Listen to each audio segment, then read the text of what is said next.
Hola a todos y bienvenidos a un nuevo episodio de Español desde cero.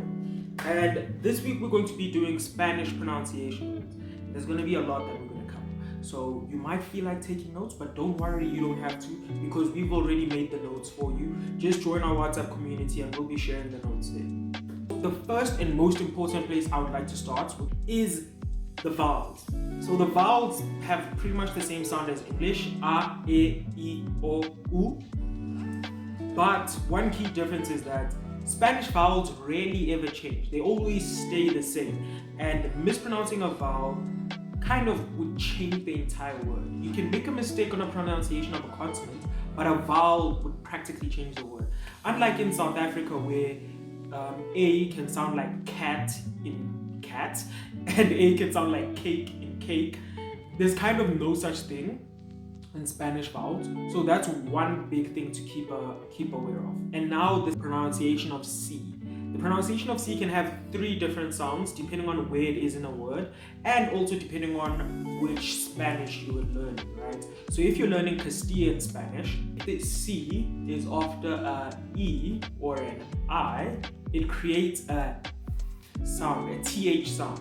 So that would be cerro or cielo. Whereas in Latin America, that would become an S sound. So that would be cerro or cielo. For the remaining vowels, A, O, U, it becomes a bit of a K sound basically. So for example, you can say casca or cinco, the C and the O there, or cuando. And next is the letter D. This has three potential different sounds, but you kind of only need to know two of them. So if the D is at the beginning of a word, or after an L, or after an N, you pronounce it basically the same as the English D. Beber, mandar, caldo. But in any other situation, it kind of has a bit of like a TH sound. So for example, dedo, or cuidar, or comida.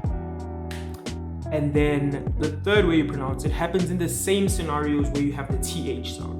But in those situations, it's going to sound basically like a very, very soft D. So, dedo, cuidar, comida.